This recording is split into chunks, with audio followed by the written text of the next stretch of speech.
vlog. Hello guys and welcome back. I'm going to continue on with my questions because I was a little interrupted yesterday because my mother-in-law came to the house, but I'm going to finish off with the Q&A so that I can update it. I am a little bit worse for wear today because yesterday I had a day with my friends on the beach for my birthday, a pre-birthday celebration, and I went out to dinner with my in-laws as well, and then yeah, I just haven't put on any makeup today and I've been sort of just lazy around. So I thought, why not finish this? The question and answers while I have the chance, and then I can get all of the video edited and put together, but as you can tell there will be a bit of a continuity issue because I'm in a completely different look. So let me get started. So we're now in section 2 of Think Personal Growth, and just a real talk about what's happening in my life, etc. The first question is, how did you learn Spanish so quickly? And just for a bit of context around the scenario and the situation, I learnt Spanish in about a year and a half. I went to a few Spanish classes which you would have seen in vlogs just before I had my Spanish exam. I needed to get a B1 to enter into my master's program, and I ended up getting a C1 in my overall Spanish exam. So in a year and a half I went from speaking basically no Spanish, just like hello, my name is Bryn, I'm from Australia, can I have a coffee, to speaking fluent Spanish basically. And how did I do that? I don't know if the lessons were the thing that were the most vital to my improvement. I ended up going to about 8 classes maybe, more or less, and while they definitely were useful, in the end it was just very repetitive because we had new people entering the class all the time and we were repeating the same information over and over again. So I felt that the classes weren't actually going to be that helpful in my overall learning, but I think that practicing speaking and listening were the things that were the most important for me, because my boyfriend would be talking with his family and his friends, etc. I'd be listening to him. I don't speak to him in Spanish, I speak to him in English, but also speaking with his family, my friends, and just being around Spanish and being completely immersed was the thing that was most important, I would say, for my particular learning journey. And if you like, I'll make a video all about the ins and outs of learning Spanish. The next question was, what helped you grow the most since moving abroad? I think that adversity always makes people grow, and that's probably a very cookie cutter response, very boring response I suppose. But I think that being in difficult situations always makes us realise what kind of people we are, whether that's a good thing or a bad thing. But I also think that spending a lot of time alone is helpful, just to be able to reflect on who you are and the things that are important to you. Next question, have you experienced culture shock? I think that there's always an element of culture shock when you leave your own country, even if you're moving to a country that speaks the same language and has similar customs. For example, between Australia and the UK, I definitely felt a level of culture shock. Not a big culture shock, I wouldn't say, but it was definitely there. And I think here as well, even though, as I was saying before, I feel fairly integrated in Spanish culture and Spanish life, there are definitely things that just make you go, huh? Because maybe you're just so used to something that you do, I don't know. I think that, for example, here when people go to the beach, they can spend the whole day at the beach. And in Australia, it's far less common for you to spend the entire day at the beach with your family. Sure, definitely some people do it, but it's not as common as it is here. You can reach your arm out and touch the person next to you. And for me, that's definitely kind of strange. What else? I think that anything bureaucratic, there's always a level of culture shock because you're like, I can't just do this on the internet. I have to actually go to an office and speak to someone, not just once, but probably twice, 3 or 4 times to get the problem solved. Whereas in Australia, maybe you just call a phone number, someone answers, and then the problem's solved within 15-20 minutes. So I think, yeah, there's definitely a level of culture shock, but for me it hasn't been huge or something that's impacted my life or impeded me in living a really nice life here in Spain. What do you do when you feel homesick or disconnected? Well, I think that I talk to my parents a lot, so in that sense I don't really feel disconnected. Sometimes when I feel a bit homesick, I'm like, oh, I wish I could be living back in Australia, I suppose. I go looking on real estate sites for places I could live in Australia, which sounds really stupid, but for some reason that helps. I'll call my parents, or I just sort of avoid thinking about it altogether by distracting myself reading a book or doing something else. How do you stay grounded while living in a new culture? I think that there are two sides to this argument.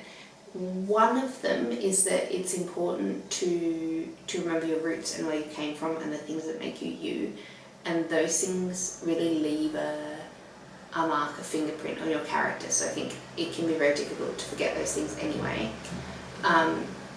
But I also think it's important that you do things to integrate with the new culture where you're living, obviously within reason.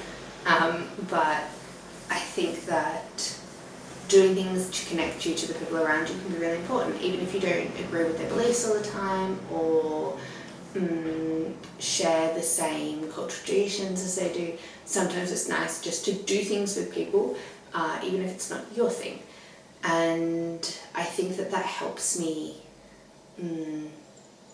that has helped me live in Spain more easily.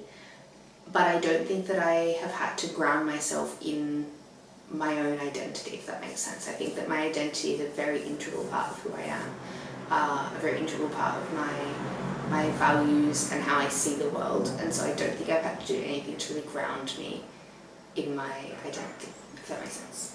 How do you deal with loneliness or self-doubt abroad?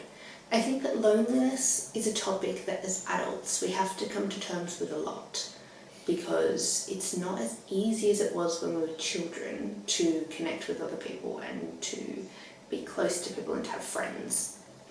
For example, in school I think you're often just forced around a whole group of people, and maybe you don't share the same core values or core beliefs, but because you share some things, you come together, and also you come together based on your proximity to people. And I think that as an adult, friendships aren't exactly like that. Some friendships in the workplace are like that, for example, but the majority of friendships aren't going to be like that. And I think for that reason, loneliness can definitely be something that is a very shared experience of adulthood and a shared experience of expats, because you feel like you don't fit in your new country, but nor do you fit in your home country. So you're just sort of out of place in both places. And I think I haven't yet discovered how I can answer how to fix that feeling of loneliness or displacement that comes with moving abroad. I don't think that's a question I'm able to solve yet, or I might never be able to solve it. Okay, we're up to part 3. So in this part, we're going to be talking about my life in Spain, lifestyle. I'm sorry, I'm leaning back a bit because I'm starting to get tired sitting up. But I'm going to be talking about being vegetarian, being sober, my general lifestyle here in Spain, I guess. We're going to start with what's it like being a vegetarian in Spain. Now, this is a difficult question. I think that being a vegetarian in Spain is becoming easier than it was 5 years ago, say. I think now if you're a vegetarian in Spain, your life is much easier than it was. However, in saying that, being a vegetarian in Spain is still not easy. There are restaurants that you go to that won't have any vegetarian options. Some people still don't understand what vegetarianism is. They don't understand that you can't eat fish and chicken. I remember when I met my mother-in-law for the first time, my boyfriend called her in advance and said, because I was staying with them at their house, and said, "Mum, you know she's vegetarian, she can't eat meat." And his mum said, "What? She can't eat meat? But she can eat chicken and fish, can't she?" And he's like, "No, Mum, she can't eat any animals." So it's just, oh my God, what could she eat? I think that that's a very common belief that's still held in Spain. So I think it can be difficult, but you can definitely find good restaurants now, and the more modern restaurants definitely have things you can eat. International cuisine definitely has options for you. Like now it's easier than ever to find vegetarian food in Spain. Vegan food, on the other hand, is still really difficult. If you're a vegan, your options are incredibly limited to eat out here. But vegetarian, it's definitely possible. Oh, so you asked what's your go-to vegetable tapas, like your go-to vegetarian tapas. This is difficult.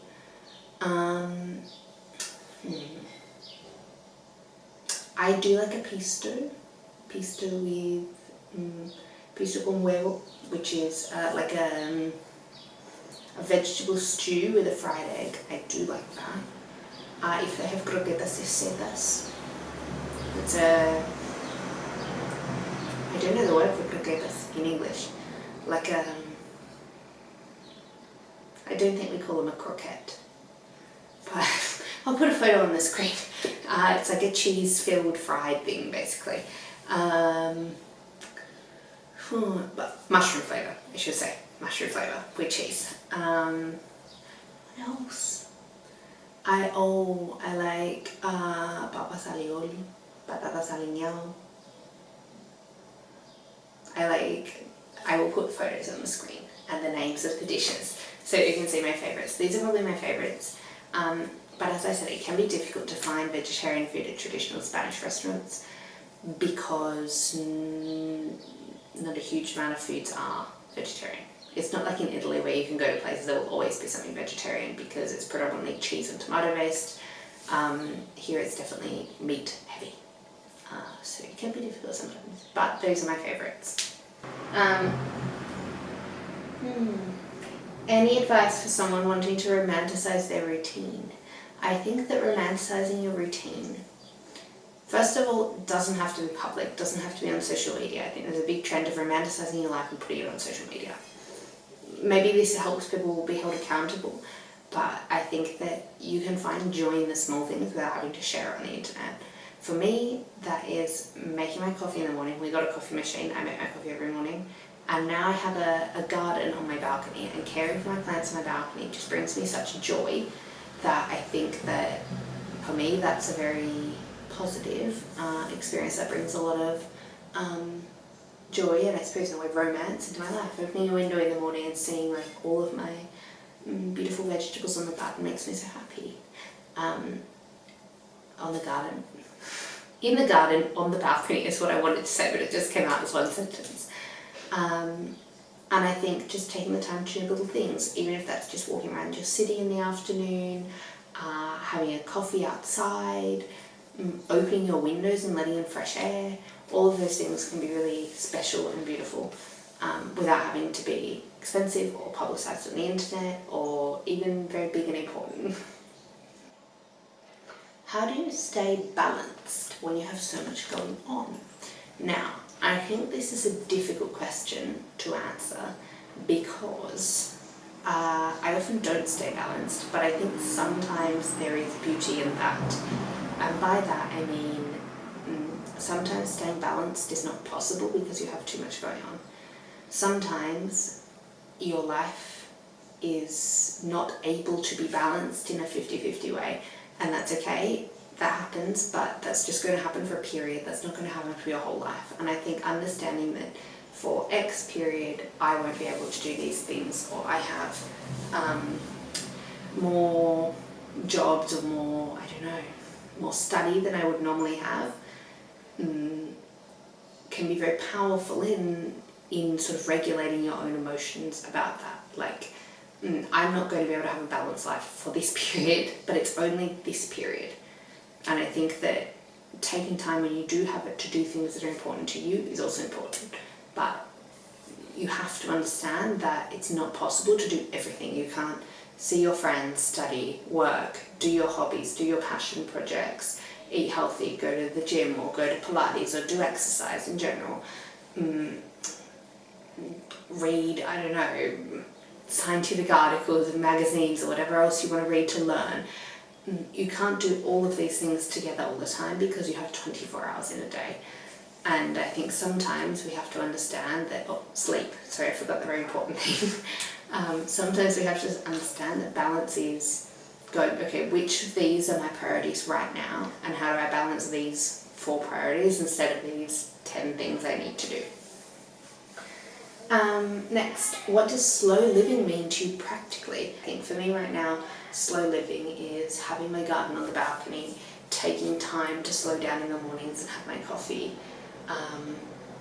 doing exercises that are lower intensity, more relaxed, trying to do as much as I can from scratch, cooking with organic food, cooking with my own homegrown food when I'm lucky enough to, also baking my own bread, making my own yogurt, sewing my own clothes. Doing things like that for me is all part of slow living. But I think, again, that would look different if I lived on a farm.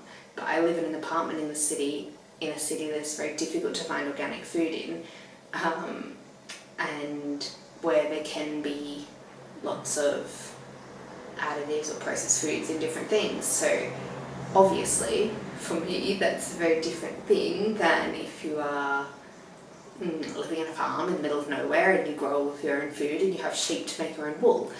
So I think that in the end, slow living is whatever you can do, the most you can do in the moment you're in your life, basically. What's your favourite comfort meal or routine when you're stressed? I think that my favourite comfort meal of all time, maybe, is mozzarella with tomato. It sounds so stupid, but when you're just overwhelmed by everything, a full mozzarella, tomatoes, just cherry tomatoes plunked in there, perfect. For me, this is ideal. I couldn't be happier with this meal. Also, I love making like yogurt bowls with yogurt and almond butter and like frozen fruit, frozen berries, or just fresh fruit, nectarines, whatever's in season basically. At the moment I'm big into frozen things and cold things and fruit bowls, for example, because it's summer and I just love eating the fresh seasonal fruit we have. But yeah, I would say that's probably my comfort foods at the moment, and my comfort routine, maybe putting on certain YouTubers and watching them while I have something to drink, a coffee or something. Maybe that's my comfort routine if I'm feeling really overwhelmed, or reading. Often when I'm like fully overwhelmed, I go and buy a book and just sit there for 3 or 4 hours until I finish it. How do you build community when you don't drink or party? I think now this is easier than ever. I think that now we have run clubs, there are exercise classes, there are classes for different activities that people like doing. I think now it's easier than ever to make friends that aren't surrounded by alcohol or partying.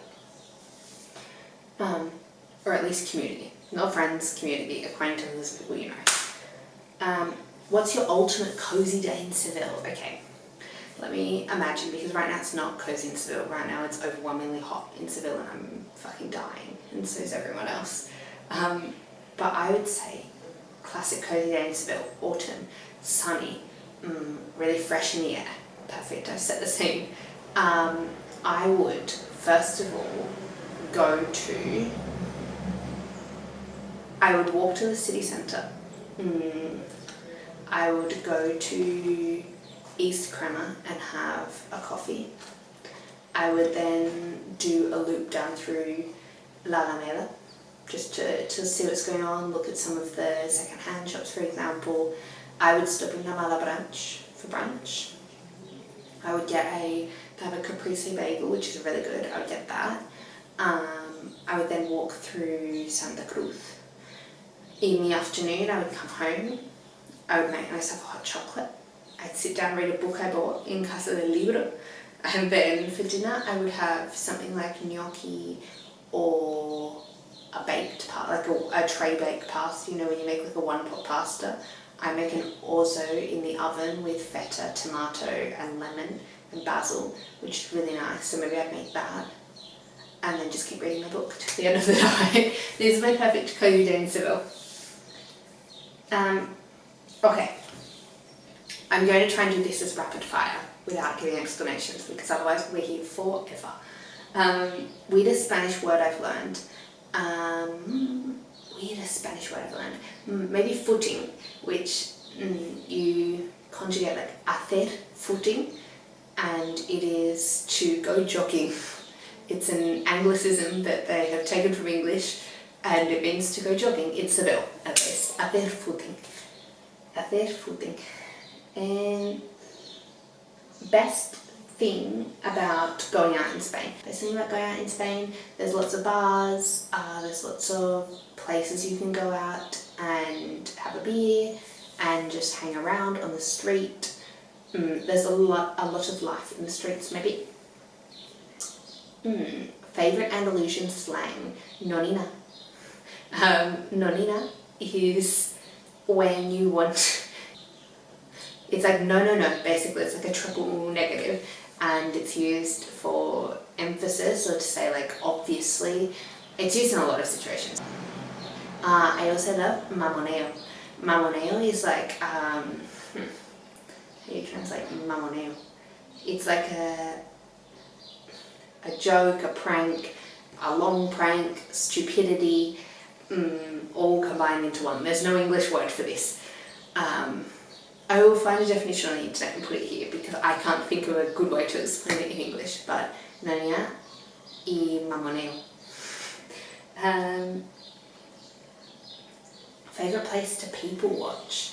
I love people watching anyway. I think the beach is good because you can walk up and down the beach, and if you have sunglasses on, no one can see where you're looking, so this is a good place for people watch. But also in Spain, people watching is just so accepted that you don't have to hide it. So I think if you're sitting in any bar or any square, you can just openly stare at people and people aren't offended. One thing you always pack for the beach, sunscreen obviously, always. What else do I pack? Usually I have a little, like a bum bag, and in that I have my keys, my headphones so I can listen to an audiobook while I walk, and my phone, and then inside my bum bag I put my shirt while I walk on the beach. Funniest misunderstanding in Spanish. Oof. This happens a lot. There are lots of things that people say, and now that I work as an English teacher, there are lots of things that people say and you just go, oh my god. I think the funniest mistake that I have made, maybe, I often mix the gender up of things. That happens all the time. Sometimes I've written things when I was writing things for my master and I forgot to put the tilde on the ñ of año, and I wrote ano, which is anus, instead. That wasn't great. But yeah, mainly forgetting the gender of things happens all the time to me.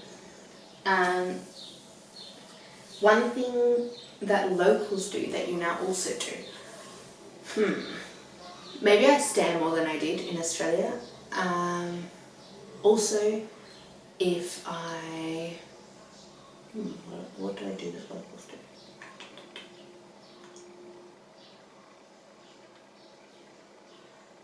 I do like to lay down in the middle of the day, which is nice. It's just something that we don't do in Australia, so maybe that's what I do. I go and have a lay down. What's one Aussie habit that you refuse to give up?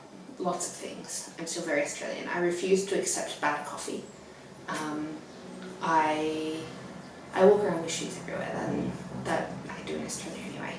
Oh no, actually that's not true. In the garden in Australia I walk around without shoes, but I would never go to the shop without shoes. Come on people, this is too bogan. I don't know. What do I do that's really Australian?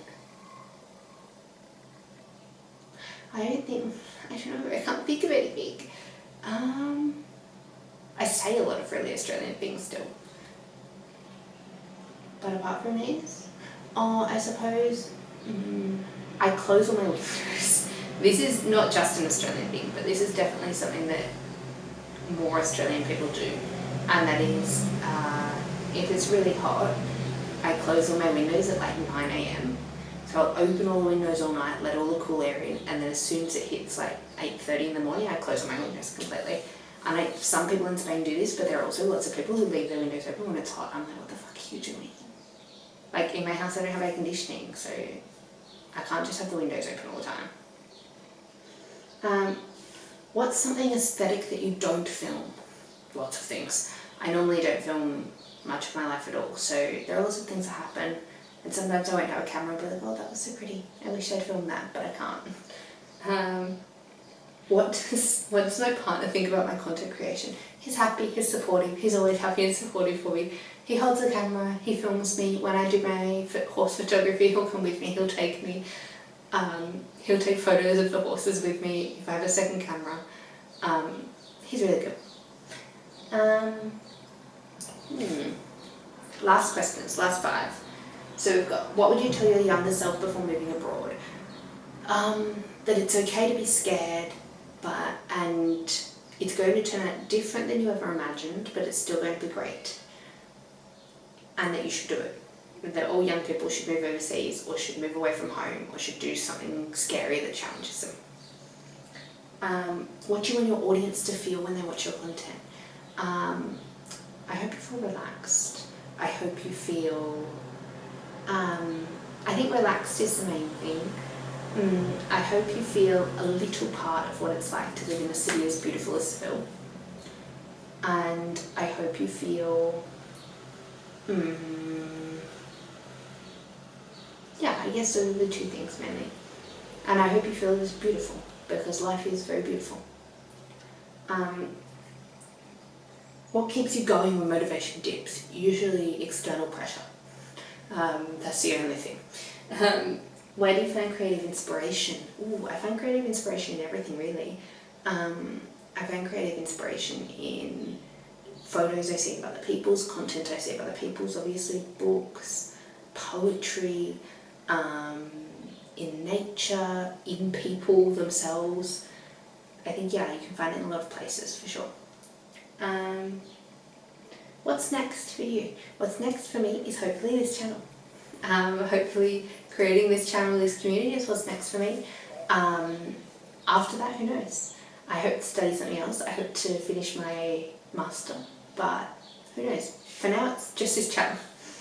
But in saying all of that, I am so very happy to have had you here for this time. I hope you have liked all the questions. If you have any other questions, leave them in the comments below or send me a message. I'm always happy to answer questions, basically. And I hope you all have a wonderful afternoon.